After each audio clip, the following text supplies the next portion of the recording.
Entonces, miren, primero el viernes en el horario de ayudantía vamos a hacer un trabajo en clase. Ya por puntos como siempre, nadie va a sacar puntos negativos. En grupos, si quieren hacer grupos distintos, entonces escríbanle a los ayudantes si no quieren ser los mismos grupos de antes, si no vamos a programar los mismos grupos que se hicieron en las otras actividades. Eso es lo primero. Segundo, el control de ejercicio del capítulo de intangibles es el siguiente viernes. ¿Sí? Yo debiese subir mañana en la noche probablemente el capítulo y va a ser de este viernes al otro viernes. El control de ejercicio, ahí tenemos 3 actividades, va a ser en la semana de la prueba, o sea, esta vez va a ser antes que la prueba es el sábado 13, y eso debiera ser entre el lunes y el miércoles. No puede ser hasta el último día antes de la prueba, porque yo quiero que ustedes vean la solución antes de la prueba. Pero va a ser entre el lunes y el miércoles en el horario que ustedes quieran, como en el formato anterior. Entonces ustedes si quieren lo hacen en la mañana, en la noche, al mediodía, cuando logren encontrar calma. ¿Sí? Y una parte importante de la prueba 2 se va a descargar a la tarea 2. Entonces, eso también deberíamos subirle en la tarea 2 la próxima semana. ¿Sí? Esas son como nuestra seguidilla de las próximas evaluaciones. Entonces, este viernes el trabajo en clase solamente tiene que ver con propiedades de inversión y con activos intangibles. Así que con los ejercicios que están en concurso más la ayudantía debiera ser más que suficiente para que les vaya súper bien en esa actividad. ¿Sí? ¿Alguien que tenga alguna consulta?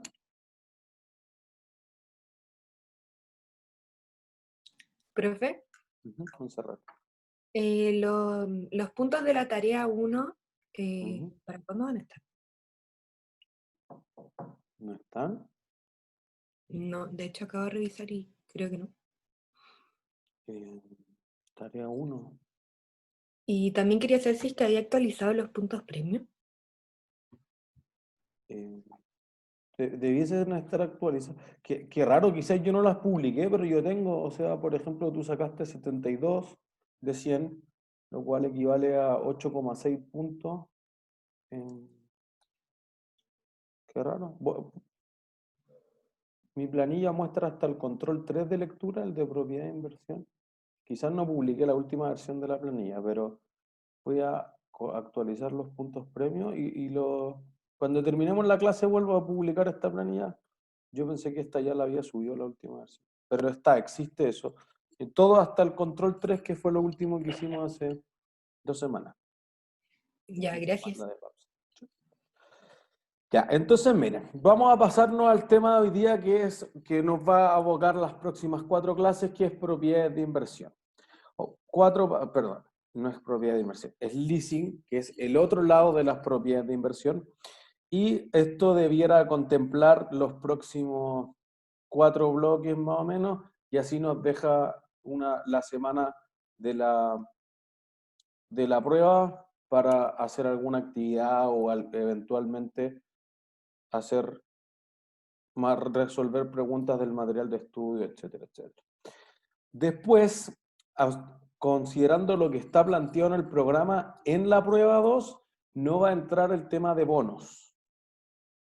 Así que ese tema va a ser cubierto de manera especial, al menos yo, eso queda a discreción de cada profesor, va a ser cubierto con un control de lectura voluntario. Yo voy a subir el capítulo de bonos, y el que quiera después rinde el control de lectura, y el que no quiera no lo rinda. Y después, a la vuelta de la prueba 2, vamos a ver el tema de inversiones en acciones particularmente, y vamos a terminar con estado flujo efectivo las últimas 2 semanas. ¿Sí? Entonces, leasing. ¿Qué queremos entender? Queremos ver primero qué es lo que considera un arrendamiento o qué distingue de un arriendo más tradicional a un contrato de arrendamiento que tiene que ver quizás con más una idea de largo plazo de financiamiento. Entender cuál es un leasing operativo y cuál es un leasing financiero, cómo debiera valorizarse un arrendamiento, qué registros contables debieran hacer el arrendatario y el arrendador, y entender qué complejidades pueden surgir, por ejemplo, cuando las empresas tienen problemas de liquidez importantes, lo que ocurre ahora, y la empresa tiene que hacer un leaseback, a veces llamado también sale and leaseback, que en el fondo yo le entrego un activo que es mío, un local, una casa, un auto al banco, y el banco me lo arrienda de vuelta. Por ejemplo, antes, algo que hizo LAN antes de acoger, bueno, harto antes de acogerse a quiebra el martes, LAN dio mucho leaseback, o sea, solicitó leaseback de sus aviones porque decía, mira, yo necesito operar el avión, no necesito que legalmente sea mío. ¿Sí? Entonces, después de que entendamos un leasing, quizás vamos a entender por qué un leaseback podría ser una alternativa importante de financiamiento para la empresa. ¿Sí? Entonces, ¿qué queremos ver? La norma contable de los leasing actualmente es la IFRS 16, una norma que en su momento fue bien controvertida, porque lo que contemplaba era que las empresas esencialmente tenían que reconocer dentro de sus estados financieros aquellos activos que legalmente no eran de ellos, pero los arrendaban. ¿Sí? Entonces, una industria que fue muy golpeada porque su modelo de negocio funciona en que otros financien sus aviones, pero la empresa tenga una parte importante de su flota financiada en esta forma de arrendamiento, de leasing, es la industria aérea. ¿Sí? La TAM tuvo que hacer aparecer en sus activos 2.865 millones de dólares cuando lo reconoció por primera vez el 1 de enero del 2018, que eran los aviones que tenía el derecho a utilizarlo. No es el avión como propiedad planta de equipo, es el derecho a utilizar la propiedad planta de equipo. ¿Sí? Y eso, el derecho a utilizar, ¿qué clase de activo será? ¿Un leasing? Pero no tengo idea de lo que es un leasing. ¿Un intangible? Un intangible. Eso es. Entonces hace una diferencia en que los aviones propios son propiedades planta de equipo y los aviones de terceros, pero que yo tengo bajo mi control o bajo mi uso, porque fíjense, por eso yo ponía la foto, mira, son aviones todos iguales, o sea que podrían ser de la misma compañía, pero uno dice Air France, otro dice Lufthansa, Sri Lanka Air, Condor, bueno, le pongo el logo de la empresa, entonces es obvio que tú lo controlas, es tu personal de vuelo, tú pagaste los seguros, etcétera, pero eventualmente, legalmente no es tuyo. Y eso podría dar ciertas características o quitar ciertas características. Ricardo. Entonces, profesor, si para la empresa es un intangible, la empresa no lo deprecia y tampoco lo revaloriza y todo eso. Podría ser, bueno, o sea, la empresa podría ocupar el modelo del costo y el de revaluación para los activos intangibles. Nosotros dijimos eso. Entonces, además, la diferencia crucial que hay, y por eso que hay algunas empresas que en la práctica dijeron, mira, el derecho de uso es una propiedad planta de equipo, y no es cierto, porque en el fondo digo ya, si yo tengo un avión, ¿cuánto será la vida útil de un avión que compré con mi plata? 30 años, 30 años. ¿Cuánto vale después de 30 años? muy poco. Pero vale algo. Si yo tengo el derecho a utilizar un avión por los mismos 30 años, cuando se acabe el derecho, ¿cuánto vale? No. Nada, Nada. listo. Entonces, esa es la diferencia. Los activos intangibles tienen presumiblemente un valor residual cero. Los activos de propiedad planta de equipo tienen un valor residual que es presumiblemente positivo, porque hay algo que tocar. En el intangible no hay nada que tocar, entonces mira, tú puedes usar mi avión hasta mañana y después chao. No puedo venderlo, no puedo cambiar las condiciones, etcétera. ¿Se entiende? Entonces, yo no puedo ocuparlo para pedir un crédito porque no es mío. No puedo venderlo. Lo que puedo hacer es utilizarlo. Ah, ya. Y utilizarlo quizás es lo único que necesito. ¿Se entiende? Porque la aerolínea dice, si yo voy a ocupar el avión 12 años, más de 12 años en promedio, por ejemplo, la aerolínea low cost lo ocupan 15, 18, ya. Como a los 20, 22 ya es probado que empiezan a fallar, entonces algunas empresas prefieren desmantelarlo antes o darlos de baja, ¿sí? Pero eventualmente tú dices, mira, podría tener un valor residual distinto. Por ejemplo, es famoso en Chile el caso de que Javier Margas compró un avión y lo convirtió en un motel. ¿Sí? Un avión que ya está dado de baja, no va a volar. Bueno, pero tiene otro uso alternativo. Entonces, podría ser que los usos alternativos surjan de otras cosas que uno inicialmente no consideraba. Entonces yo podría decir, bueno, si no logro subir suficientes pasajeros, subiré carga. Entonces podría ocurrir eso. Entonces, por ejemplo, esto puede ser una alternativa atractiva para las compañías, porque en el fondo yo voy y te compro un avión a ti, LAN. Entonces, ¿cuánta plata pongo por el avión? ¿Sí? Yo voy y compro el avión. ¿Cuánta plata pongo de la compra? Total. Todo, listo.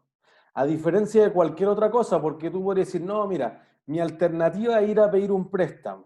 Piensen en una casa. ¿El banco cuánto te prestará máximo del valor de la casa? Máximo un 90%.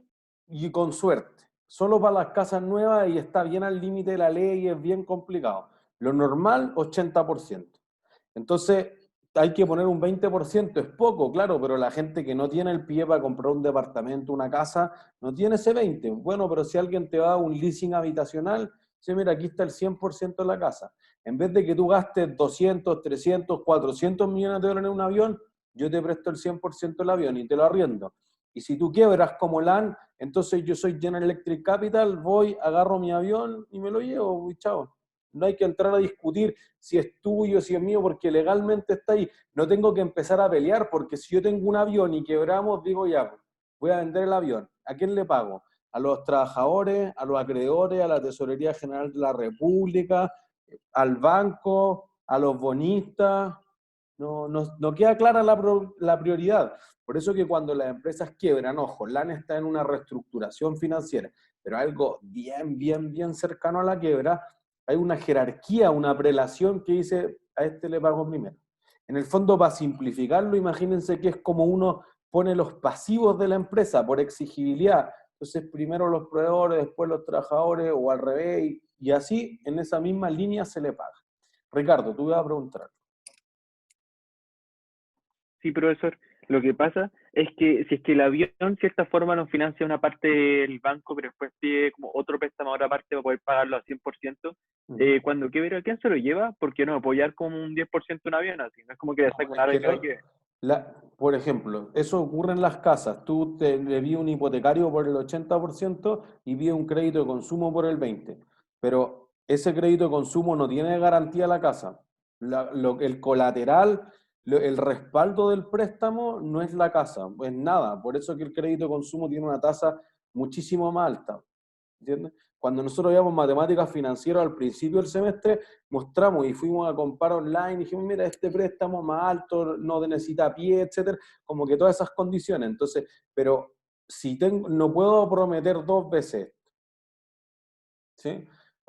Puede ser más complejo, pero creo que trasciende mucho, por ejemplo, en Estados Unidos, que es distinto, porque yo sí puedo dar una segunda hipoteca y una tercera hipoteca por la casa.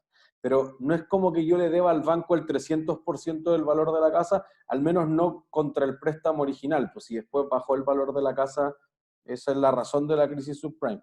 Pero en principio, solamente tengo alguien que tiene la garantía. De hecho, por ejemplo, Se me cayó el Zoom. Recapitulo.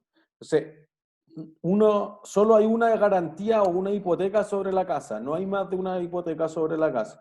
Entonces, lo mismo con un avión. Si yo pedí un préstamo para comprar el avión queda en prenda de ese préstamo, no si yo pedí otro préstamo de consumo, no hay nada. Entonces, no es que se vayan a pelear los acreedores cuando hay un préstamo. Si es un préstamo que, digamos, hay un papel legal que dice este avión es mío. Si es un préstamo con fines generales, entonces se pelean porque vamos a vender todo y se pelean por los inventarios, por las cuentas por cobrar, por los aviones, el mobiliario, por todo lo que haya en la compañía. ¿Sí? Entonces, por ejemplo, LAN, una empresa que tenía 20.000 millones de dólares en activo dentro del balance, demostró que casi 3.000 eran activos por derecho de uso que no había declarado antes del año 2018. Y además, como contrapartida, esto es contabilidad, si va a haber un cargo, aumenta algo en el debe, que es el activo, también tiene que aumentar algo en el haber, debe haber un abono. Y entonces habían 3.147 millones en pasivo. Entonces uno dice, pero ¿cómo va a valer más el activo que el pasivo? Claro, porque tú dices, mira, cuando va bajando el pasivo, baja de acuerdo a lo que nosotros hacíamos al principio en la tabla de desarrollo, que es algo que vamos a hacer mucho ahora en el LISI. Entonces digo, mira, el saldo insoluto va bajando de acuerdo. Y entonces, ¿el saldo insoluto baja más al principio o baja más al final? ¿En qué parte baja más rápido en un préstamo? Al final, ¿o no? Al final, o al principio, ¿qué es lo que se lleva la cuota principalmente? Los intereses. Los intereses. Entonces, podría ser que el pasivo baje a una velocidad distinta que el activo, pero en cambio tú dices, el activo es probablemente al revés, porque piénsenlo, por ejemplo, en un celular. ¿Cuándo se deprecia más rápido el celular? Al principio, Al principio, porque es la novedad. Y lo mismo como un avión. Mira, tengo un avión nuevecito, lo voy a llevar para todas partes. Pero después dejo de usarlo tanto. Entonces es probable que el activo baje mucho de valor al principio y el pasivo baje muy poco. Entonces fíjense que te pasa esto. El activo que estoy reconociendo en mi balance vale 2.800, el pasivo vale 3.100. Entonces hay 300 millones de diferencia que no calzan. Y como tengo pasivos que son más altos que los activos, para que cuadre la ecuación contable, ¿qué tiene que bajar?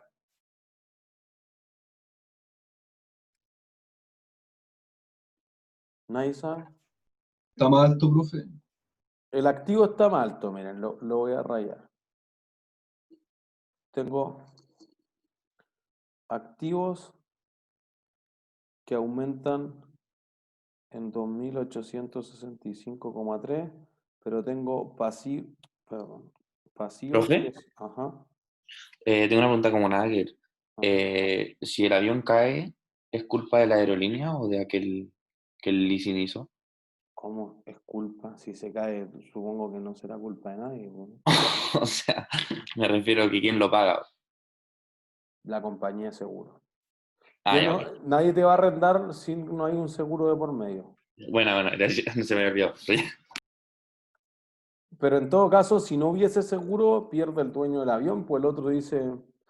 Pero justamente esa es la duda de por qué antes no se incorporaban y si se incorpora. Capaz que es una pregunta que debiéramos contestar después de 2 clases más. Ok.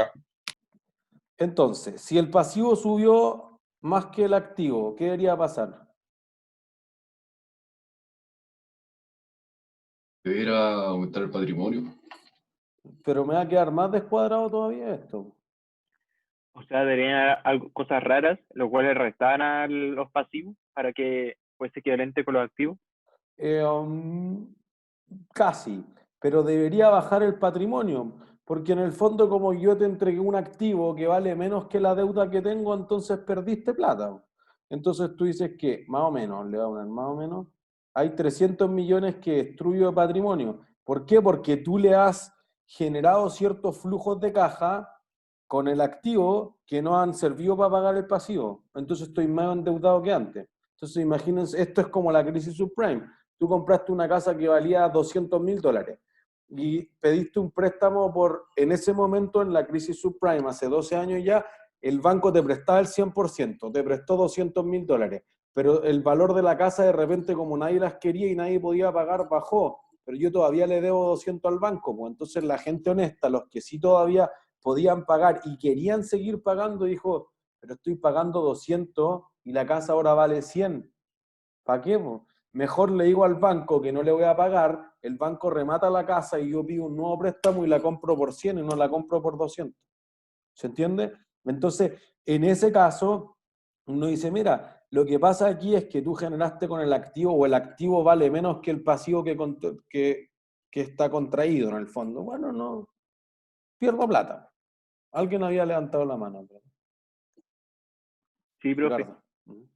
Pero dentro del patrimonio, ¿en qué cuenta se podría restar? Porque supongo que no es capital. No, no es capital. Podría pasar por resultados, podría pasar por otros resultados integrales. En general, cada vez que se adopta una nueva normativa, se dice, la primera vez que se adopte, usted puede elegir entre A y puede elegir entre B. Entonces la empresa puede optar por escoger, o pasarlo como pérdida por adopción de IFRS 16 por primera vez, o puede pasarlo por otros resultados integrales, igual como cuando revaluamos las propiedades Plantequi. En el fondo por cosas raras. ¿Sí? Felipe. Pero esos 300 se tienen que ver reflejados también, o sea, en la contabilidad ya lo vamos a hacer, pero se tienen que ver reflejados físicamente, ¿no? O sea, palpablemente, de alguna parte tienen que eliminarse, entonces, De tu, como, claro, pues de tu patrimonio. sí, O sea, pero esos 300 yo antes los tenía y ahora los voy a eliminar simplemente para que me calce, ¿verdad? ¿cómo los tenía? Como si hay una caja, perdón. Claro, que no entiendo muy bien No cómo es es que que cambie la caja, pero lo hacer. que pasa es que si tú hubieras tenido caja, no es que yo queme 300 millones de dólares de caja, Esta es mi es pregunta. que si tú tienes esos 300 millones de dólares como esperando, no se los puedes repartir a los accionistas. Porque en el fondo justamente es lo que tengo que tener para pagar los pasivos, si no la empresa va a quebrar. ¿Se entiende? Entonces no es una transacción de flujo efectivo, es solamente de vengada. Pero eventualmente a futuro tú deberías precaver que no puedes repartir tantos dividendos, entregar tantas utilidades, porque tú vas a tener que pagar un pasivo que vale más que tu avión, po. Entonces, a menos que tú vuelvas muy rentable tu avión, no voy a poder pagar ese pasivo porque estoy corto en 300 millones de dólares, lo cual no es poca plata. Ya, perfecto. Francisco. No, se me fue la pregunta. Bueno.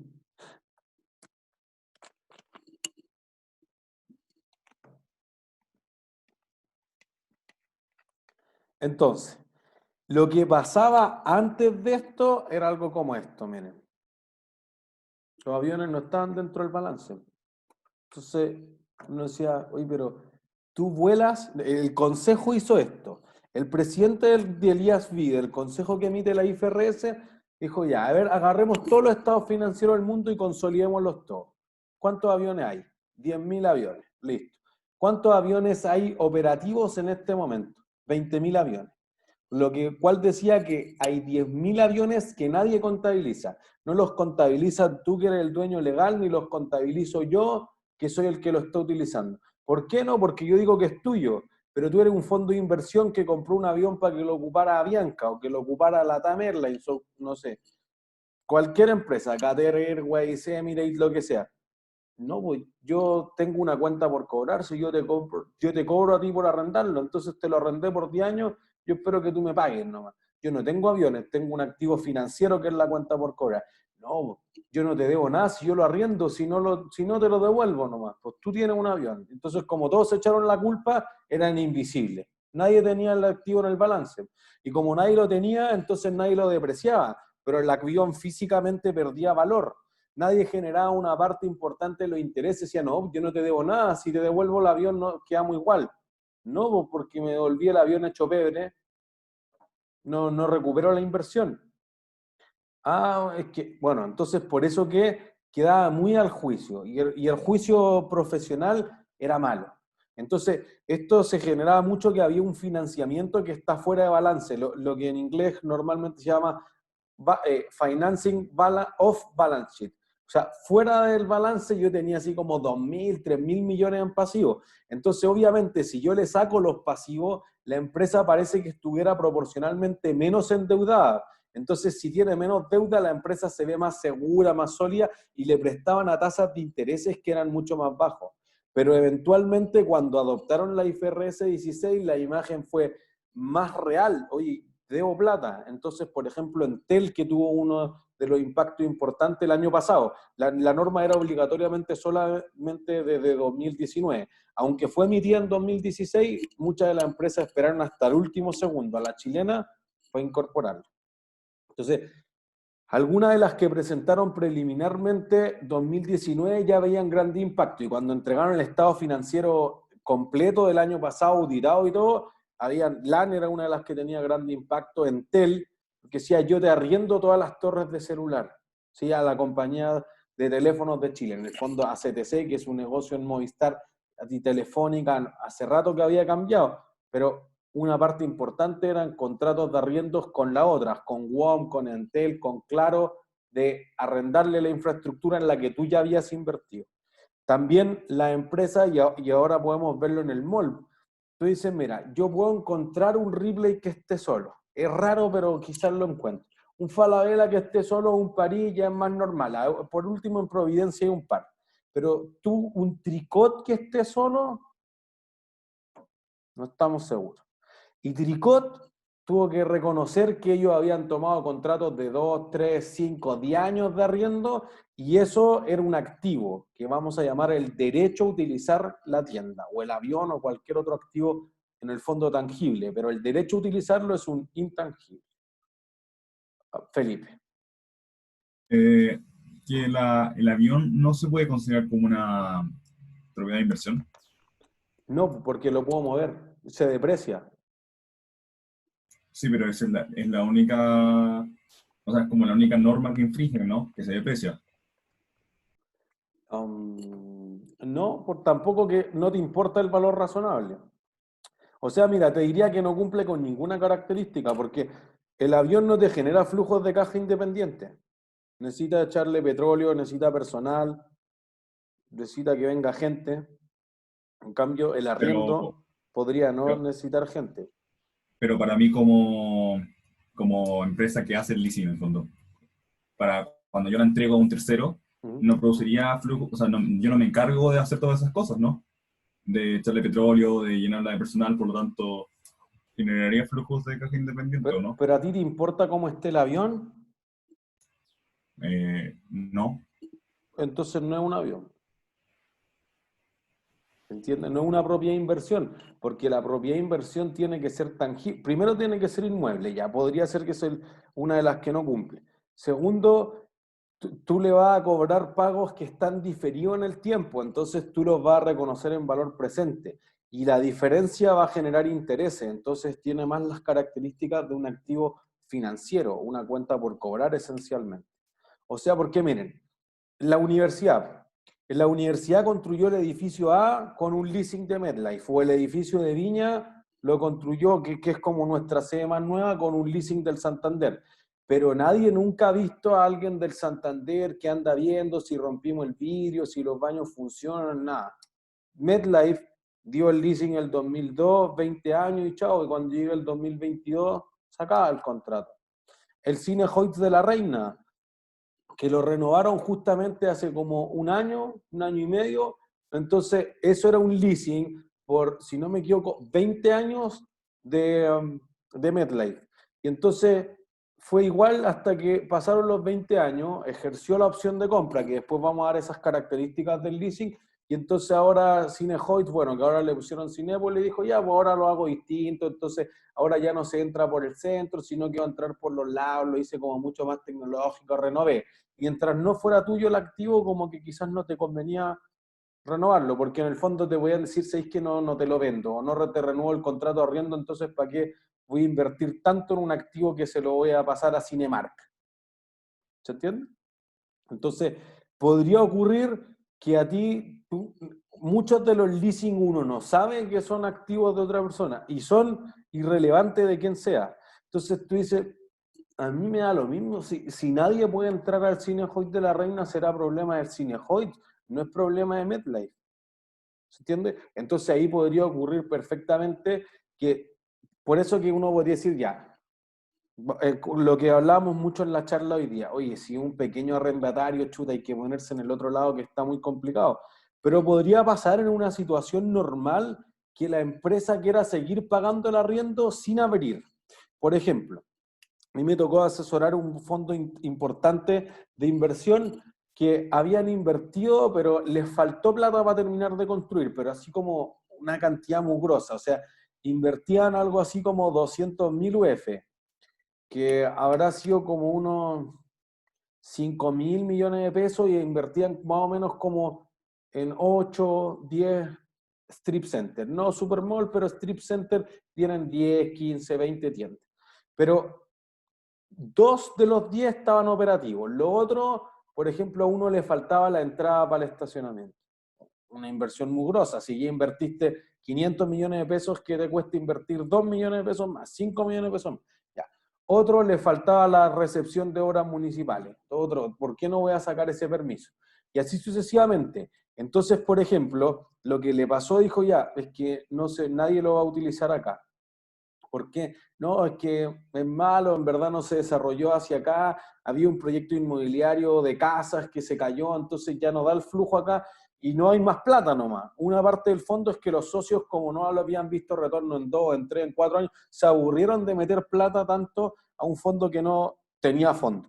En el fondo, de hecho, como 3 veces fondo, pero como que ya no había plata y no querían seguir invirtiendo en algo que no traía retorno.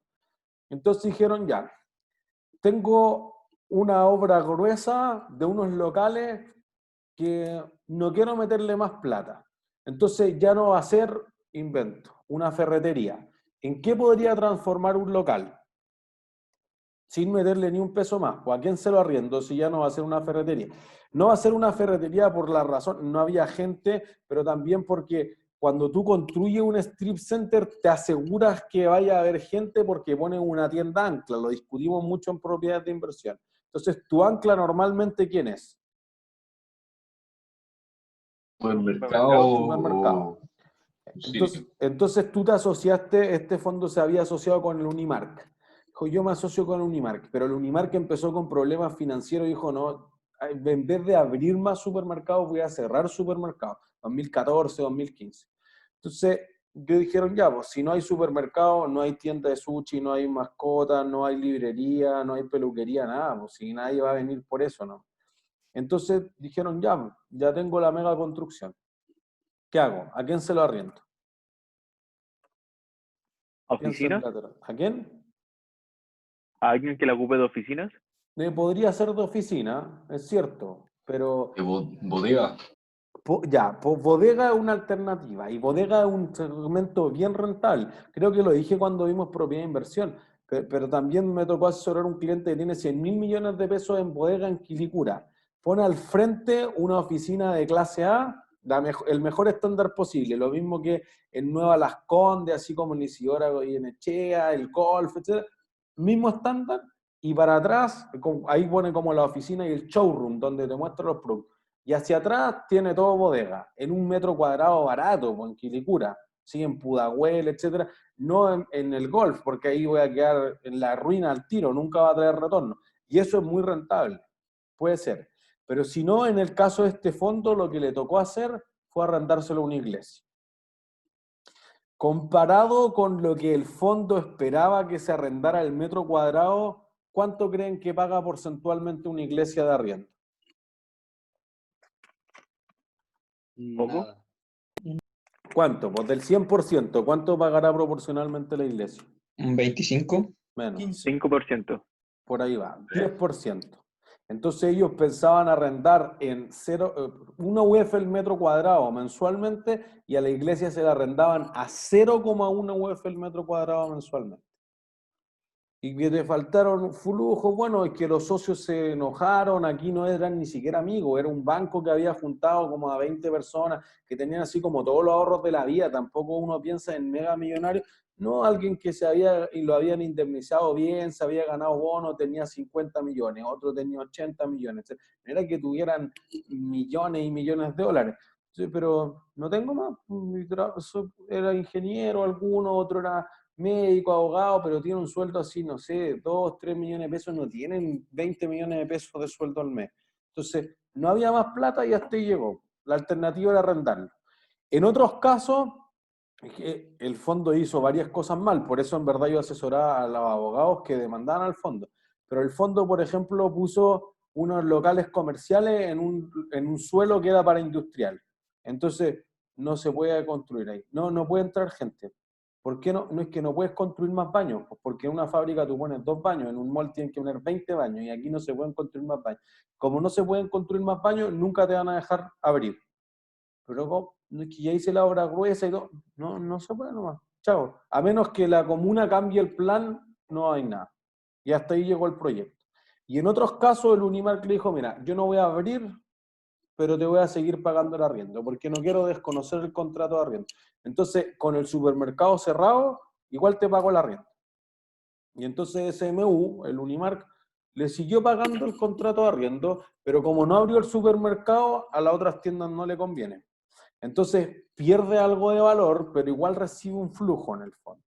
¿Se entiende? Entonces, eso podría generar que las propiedades de inversión puedan seguir generando cierto flujo independiente de cualquier otra cosa, que no es lo que le ocurre a un avión. ¿Entiendes?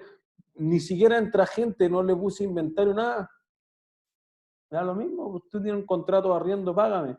Es que no he podido ir, no sé.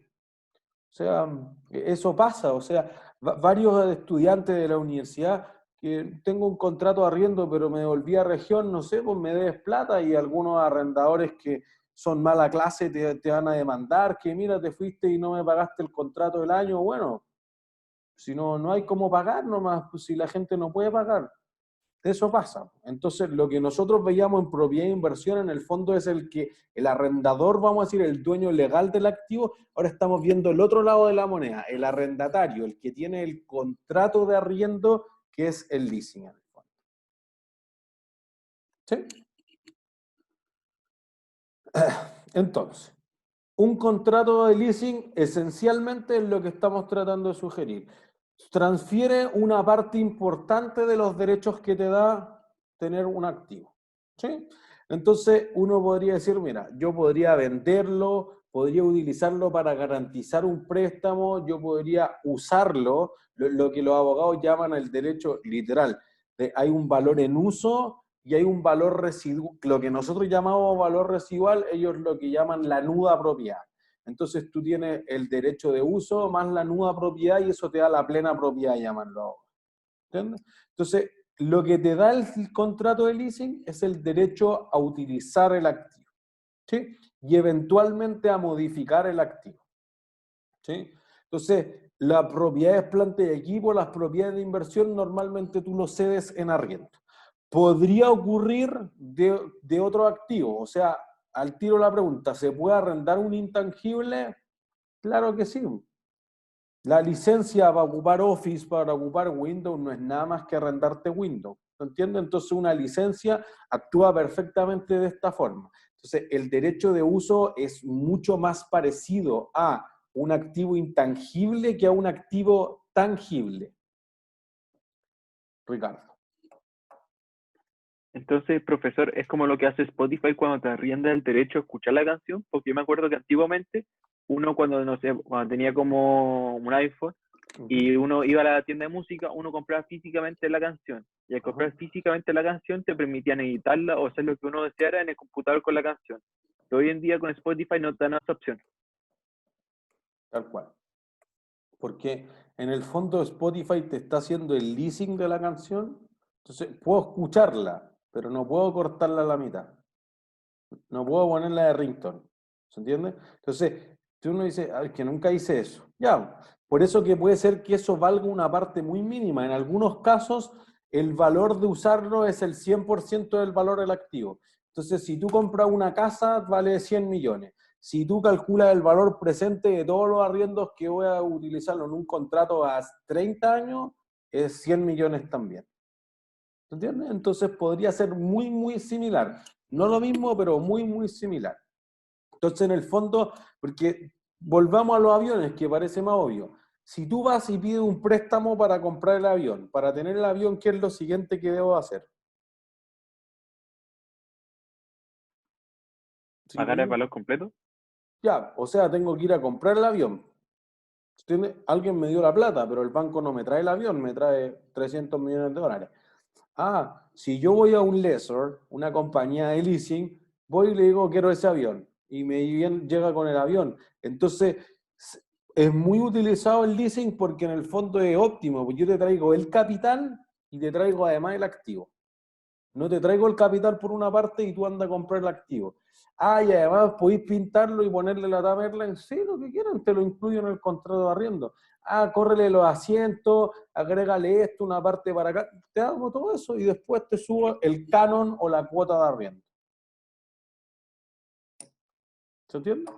Entonces, normalmente, ¿qué lo distingue de un contrato así como más tradicional? Es que en general tienen la opción de comprar el activo. Entonces tú dices, mira, yo te compro el avión, págame cuotas de $1 millón mensuales por los próximos 10 años. Y en 10 años te dejo comprar este avión en $100 millones. Listo. Si tú vas a ejercer la opción de adquirir el activo o no vas a ejercerlo, depende. Y ahí vamos a entrarse un leasing financiero, operativo, de capital, leaseback. Vamos a entrar en esa locura. Primero es un contrato que te permite arrendar ciertos activos que podrían ser tangibles o intangibles, pero en el fondo un intangible es más bien una franquicia o una patente o un derecho de autor, por ejemplo, las regalías en el caso de Spotify. Entonces, ahí hay un activo que es en el fondo intangible, y el derecho a utilizar un activo tangible es un intangible. ¿Es suficientemente claro hasta ahí o no? Porque puede ser confuso. Sí. ¿Sí? Yo estoy confundido un poco, profe. Entonces, por ejemplo, para la TAM Airlines, ¿el avión es un activo intangible o es un activo? Los aviones que no son de ellos son el derecho de uso. Ese es el activo intangible. Los aviones que son legalmente de ellos son una propiedad planta de equipo. Y el que le hace leasing a la TAM tiene en su estado financiero los aviones, entonces. Podría. Depende del tipo de leasing. Ese es más complicado. Pero si es un leasing que le cede el control a la TAM, entonces ellos tienen una cuenta por cobrar, ¿no? ¿Me puedes Ya. repetir lo del principio? ¿Qué parte, Felipe? Lo del leasing, o sea, lo del intangible. Si es que el... Ya, si yo arriendo un intangible, sigue siendo un intangible. Como por ejemplo la licencia de Microsoft Office. Si tú arriendas un activo tangible, el que se le ocurra, una casa, una máquina, un tractor, no sé, un mueble, bueno, todo eso es un activo intangible, porque es el derecho a utilizar el activo tangible. Ya, perfecto, gracias. Entonces, por ejemplo, escucho, perdón. En el leasing no hay modificación del activo, ¿no es cierto? No es muy eficaz, perdón. No. La modificación del activo, ¿no se transfiere la modificación? O podría hacerse. Por eso depende del contrato. Entonces, en algunos se provee modificar. Pues entonces, si tú arriendas un departamento, no puedo andar botando las murallas. Pero si hago un contrato de arriendo de 50 años, puede ser lo que sea. Por ejemplo, Hoteles Aton. Hoteles Aton, que eran controlados por un fondo de inversión, ¿qué hicieron? Dijeron, mira, yo no tengo plata para nada. Solo tengo plata para amoblar el edificio. Pero ¿y cómo quería hacer negocio? Es que yo soy buenísimo para llenar el hotel. Y era cierto. Entonces, a ver, ya, salgamos a buscar financiamiento. Por eso que el leasing es una forma de financiamiento. Como que en el fondo ya vimos el lado izquierdo del balance, ya vimos que son los activos. Ahora vamos a ir de dónde sale la plata para pagar esos activos. Entonces dijeron, ya, voy a haber terreno. Listo, dame un leasing del terreno. Pero ¿cómo te va a rentar un terreno? Miren lo que vas a hacer. Tú vas a construir un edificio. ¿Y qué pasa si cuando se acabe el contrato de arriendo no te quiero seguir arrendando? ¿Qué hago con mi edificio? ¿Me lo puedo llevar? No. No, pues. No. Entonces, aquí como que la transacción es bien riesgosa, no diría riesgosa, pero es compleja porque tú dices, ya, yo soy un banco, ¿sí? Ya el Santander, ya yo te arriendo el terreno, pero si después tú no lo compras, entonces no, yo me quedo con el edificio completito. Tú decir, chuta, si me pone esa condición, yo no puedo hacer un contrato a 5 años porque ¿cómo recupero la inversión en el edificio? Tengo que hacer un contrato a más plazo. ¿A cuánto tiempo?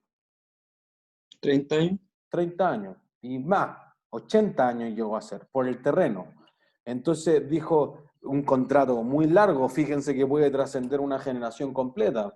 Entonces, tú dices, ya, si no es así, dame 5 años, pero con opción. La opción puede ser dos cosas. Si yo en 5 años tú me dices, ya, te lo vendo, si te lo venden muy caro, no puedo comprar. Voy a perder el edificio nuevo. Pero si no puedo comprar, ¿qué otra cosa puedo seguir haciendo? Extender cada cierto tiempo esa como arriendo. Eso es, o sigo arrendando nomás, porque en el fondo tú dices mejor, y fíjense que aquí la evaluación financiera que hay que hacer es, si me dicen comprarlo por 100, la alternativa es pagar infinito arriendo de X. Si eso en valor presente es menos que 100, arriendo para siempre. Si no, compro. Y esa es la misma evaluación que hace una persona cuando decide si arrendar o comprar. ¿Se entiende? Entonces tú podrías decir, ya, si no puedo comprar, renuevo el contrato de arriendo. Y en general, ese es el tenor de los contratos de arriendo. Nadie puede venir a echarte, a menos que tú digas, oye, subí lo que dice el contrato, porque alguien podría venir a decirte, oye, mira, ¿sabes qué? Ahora vale el doble el arriendo. No, es que aquí no se puede cobrar el doble. Ándate. Techo. No, pero ¿cómo si yo te he pagado toda la vida puntual, no? Te puedo pagar un poco más, la inflación, por eso los contratos están en unidades de fomento, en el caso de Chile. No, ándate. No, eso es ilegal. O sea, en Estados Unidos, por ejemplo, pasó mucho y fue un caso muy polémico. El yerno de Donald Trump, en Nueva York, en los barrios más pobres, así como el Bronx, en algunas partes de Queens, como más alejados, no Manhattan, en ciertas partes de Brooklyn, hay algunos departamentos en la que tienen un plan legal la municipalidad, congela los arriendos. Entonces, para que el plan no sea que tú vayas y empieces a subir el arriendo hasta que los quieras echar, porque Nueva York es una ciudad colapsada. No sé si han estado ahí, pero está muy colapsada por todas partes. Entonces tú dices, no, pues está congelado el arriendo, porque si no, lo que pasa, y fue lo que hacía la empresa del yerno de Donald Trump, era empezaba, no sé, a taladrar a las 3 de la mañana. Y como era el dueño del edificio, entonces, ¿qué le van a decir? No, le estoy haciendo modificaciones. Pero después, todo el día, haciendo todo arreglo hasta que la gente se terminaba yendo. ¿Por qué? Porque él no le podía subir el valor del arriendo de acuerdo a la plusvalía inmobiliaria, lo que habían subido. Y después, ¿qué hacía? Renovaba, lo hacía de lujo y cobraba el triple de arriendo. Bueno, eso es ilegal. Entonces, por eso los contratos normalmente se diseñan en que el que tiene la prioridad de renovación es el arrendatario. Pero tú puedes decir, no puedo seguir pagando aquí, no sé, un arriendo de 700.000 pesos al mes, muy caro, no sé, está difícil la situación, la familia, hay gente cesante, entonces me voy a ir a algo más barato, 300.000, 200.000 pesos, listo. Entonces, en ese caso, tú estás decidiendo no utilizar esta opción de renovar el contrato, ¿entiendes? O, mira, falleció, la familia está peleada, entonces vamos a vender esta casa. La opción de comprar la casa por primera vez, ahora que se toma la posición efectiva, etcétera, y se pelean todos los herederos, es al que tiene el arrendatario, normalmente. ¿Entiendes? A menos que los contratos sean muy viejos, pero los contratos nuevos en general ya han contemplado todas las cosas que pueden salir mal y eso debiera incorporarse en el contrato de leasing o de arrendamiento, como quieran llamar. ¿Se entiende? Entonces, por ejemplo, para el Unimark fue un desastre. Antes de que inventaran la nueva normativa, que ahora había que meterlo dentro del balance, etcétera, el 2013, dado que Unimark surgió de un Unimark que cuando era el dueño el Frafra tenía una participación de mercado de 7% y fue creciendo, comprando supermercados del sur, Deca, Corlaet, etcétera, y fue fusionando supermercados regionales. Para tener una participación que sea del 20%, quedó con 600, casi 700 locales, digamos. Listo. Pero la forma en la que contabilizaba los leasing supermercados del sur era lo distinto a lo que lo hacía Deca en La Serena, distinto a lo que hacía Corlaet en Atacama, y así sucesivamente. Entonces cada uno tenía una política contable en lo que se le ocurriera. Entonces, ¿qué le ocurrió? Que 40% de los contratos de arriendo estaban mal contabilizados, porque no traía valor presente las cuotas, porque no decía que estaba el activo por derecho de uso o el activo en leasing, que era el concepto tradicional, dentro del estado de situación financiera. Entonces estaba mostrando menos activos que su realidad, pero lo más violento era que mostraba menos pasivos. Entonces decía, no, yo no le debo plata a nadie. Y esa no es la imagen fiel que debe reflejar la empresa en su estado financiero. ¿Se entiende? Entonces, ahí uno ve que hay empresas que tienen una cantidad importante de esos activos para hacerlo. Y puede ser, y por eso tiene mucho que ver entender qué es una propiedad de inversión, porque particularmente los activos que son caros son los inmobiliarios. Entonces, lo que ha pasado mucho es, por ejemplo, que tú hagas un leaseback o un leasing sobre los supermercados que están en el primer piso. Porque si yo construyo un supermercado en el primer piso, ¿qué pierdo? ¿Alguien La se lo tienda ocurre? La gente se da Visto vuelta. como No, La pierdo. gente pasa por todo el mall al final. Bueno, es que están pensando en un mall, pero tú pusiste un supermercado, no sé, Los Dominicos, había un Unimark ahí, dijiste, mala idea tener un Unimark ahí. O Apoquindo con toda la, tenía un Unimark en la esquina, pero estoy en Apoquindo con toda la, no es que la gente viva ahí, la gente trabaja ahí y el metro cuadrado es muy caro. Entonces, en vez de tener un supermercado, ¿qué podría tener? Alguna cosa rápida, una cosa comida, algo para que la Un gente OK llegue, Market. pase y se vaya, claro. Sí, pero eso, ¿cuántos pisos tengo ahí? Uno no. No sé, ya el McDonald's que está en la otra esquina Puede tiene hacer una 2 torre pisos. ahí. Eso, porque estoy perdiendo constructibilidad, podría tener 20 pisos. De hecho, botaron ese Unimark y construyeron 3 torres de 20 pisos. Entonces, tú podrías decir, bueno, pero no tengo para qué matar el supermercado, pues en vez de ponerlo en el piso 1, ¿dónde lo pongo? ¿En el subterráneo? Eso es, pues. Y el líder ha hecho mucho eso. Entonces, Punta Blanca, que es la empresa inmobiliaria que se ha dedicado a eso, ha hecho eso bien. Por ejemplo, también el que está ahí, el Unimark también ha hecho eso, en el de los Dominicos o en el que está en Alférez Real, llegando a Manuel Montt en Providencia, también pues construyó 2 torres de edificio para que la gente viva, un modelo habitacional en el fondo de renta habitacional, y el Unimark bajo al menos uno nomás.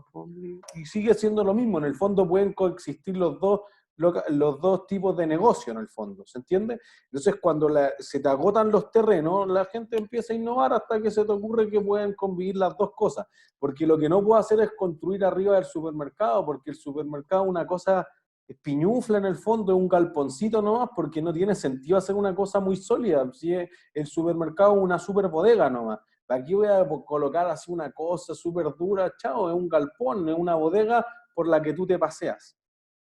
Entonces, no puedo construir 10 pisos más arriba de eso, pero si yo lo meto al menos uno y construyo un edificio sólido hacia arriba, listo, se puede en el fondo. ¿Se entiende? ¿Es claro para todos? Entonces, lo que uno podría decir es, mira, tiene una ventaja para el que presta la plata también, porque si tú vas, piensen en algo simple, tú vas y sacas un avance de Falabella, así como que voy y paso la tarjeta en una tienda, si es que uno pudiera salir de la casa, vas, pasas la tarjeta. ¿En qué te puedes gastar esa plata de un avance? ¿De un qué, profe? De un avance con la tarjeta de Falabella. O de un crédito de consumo, que en el fondo es lo mismo. ¿En qué te la puedes gastar? En ropa, en comida, En cualquier cosa. Eso, en cualquier cosa. Entonces tú dices, ya vos págame. No tengo con qué pagarte. Devuélveme el activo. ¿Tengo activo? No. No me lo puedo haber gastado, pudiste haberte fumado la plata, apostado al casino, o un activo que no puedo identificar. ¿Qué compraste? Televisores, ropa, no sé. No hay nada. Ah, ya. Ese es un préstamo que no tiene garantía, pero cuando yo te doy un leasing o un leaseback, mejor aún, yo te digo, mira, este es el edificio queda en tal calle, con tal calle, no va a ir a ninguna parte.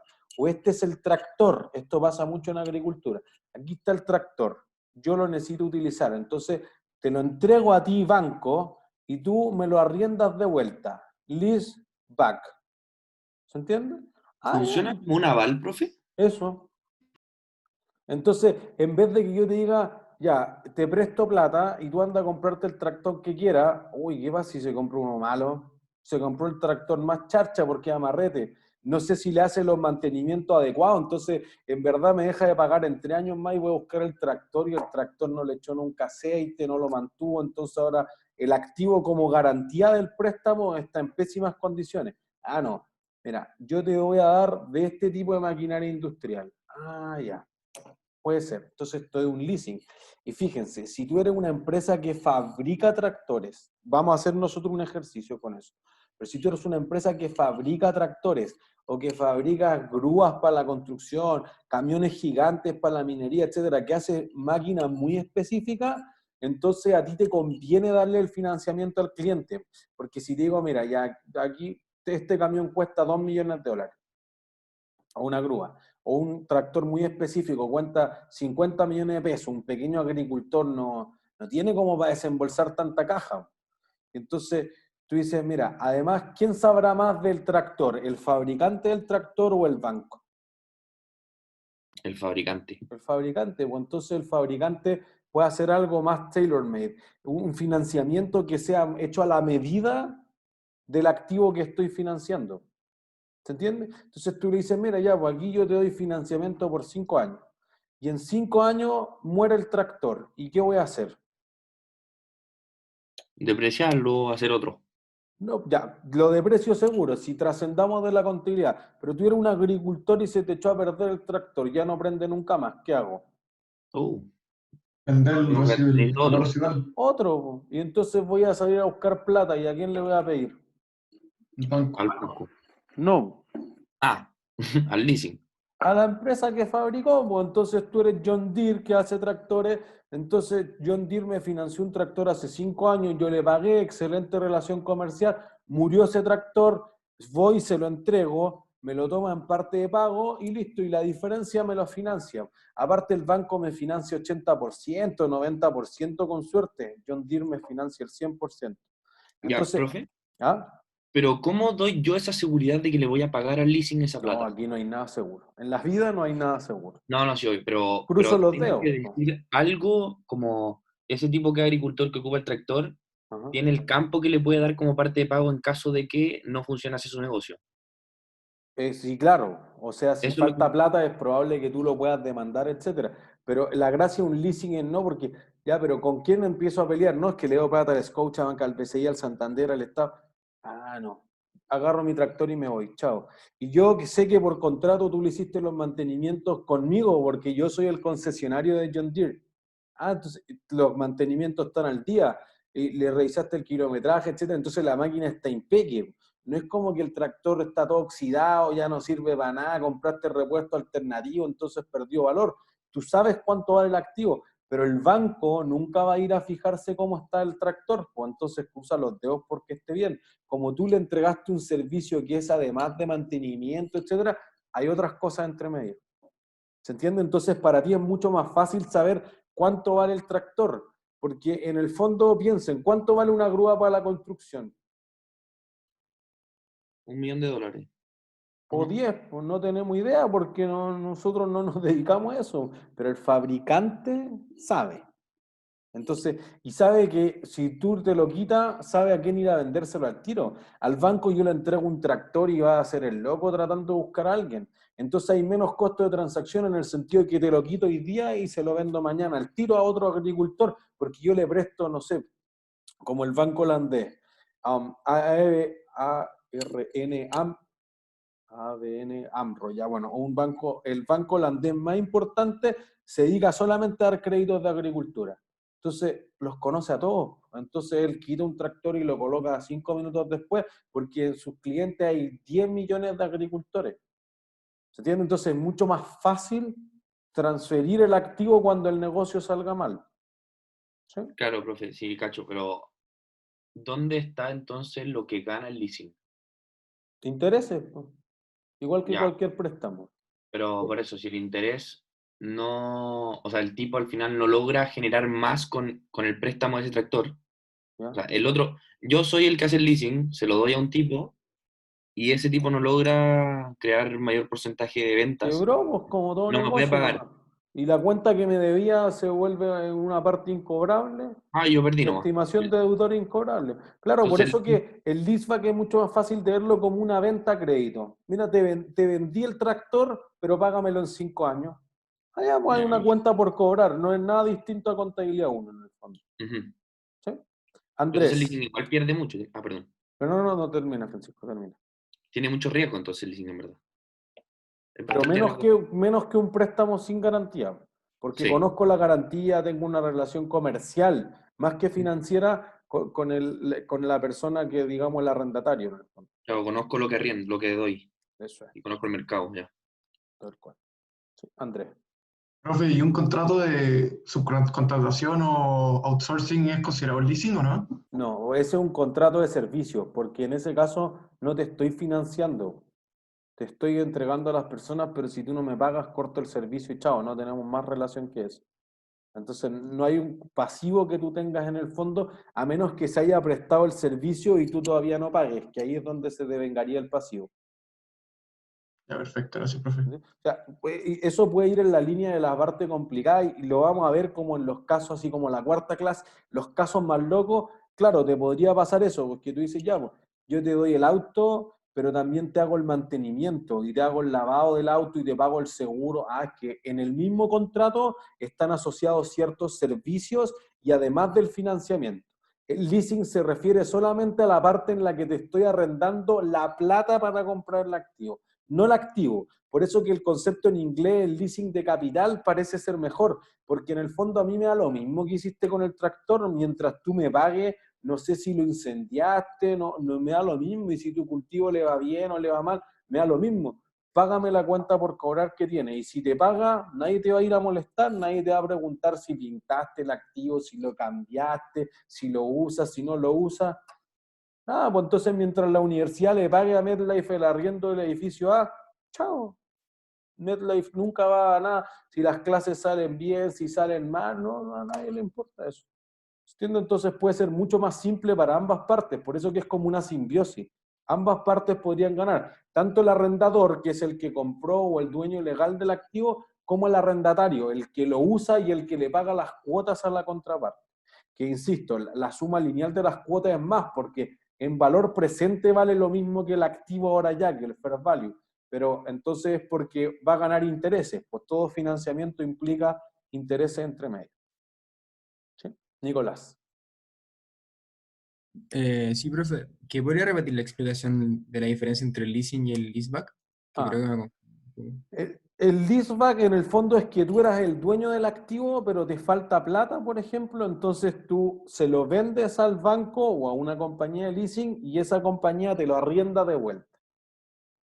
Leaseback, como que retroarrendamiento a veces se llama. ¿Entiendes? Entonces, normalmente, por ejemplo, TVN, en el capítulo de leasing lo van a ver, pero TVN, como ha tenido problemas financieros importantes en la última década, en algún momento dijo, ah, pero tenemos el edificio corporativo. Listo, leaseback del edificio corporativo. Y entonces saca plata. LAN, que mucho antes de la pandemia ya tenía problemas financieros en la TAM, agarró los aviones y dijo, ah, estos son míos, leaseback. Yo solamente necesito seguir volando los aviones, que es lo que me genera los flujos. No necesito ser el dueño legal del activo. Entonces te lo vendo y tú me lo arriendas de vuelta. Y con la operación del activo, tú pagas el arriendo. ¿Se entiende? Entonces el leaseback es una venta con arrendamiento posterior, que es lo que poníamos acá.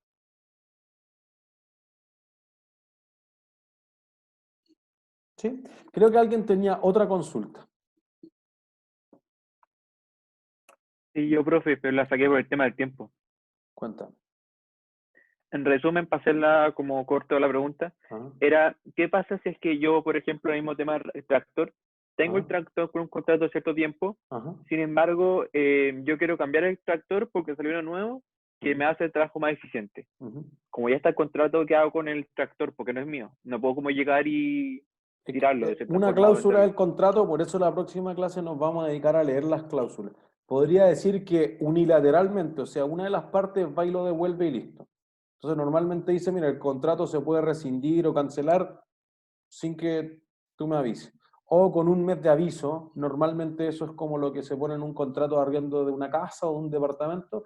Tú me avisas, me voy a finales de junio. Ah, listo, pues al final de junio, chao, tú no me des más plata, yo ya te di el mes de aviso, etc. Si tú no me das el mes de aviso, ya me fui día de la casa, no vuelvo nunca más. Bueno, te quito el mes de garantía.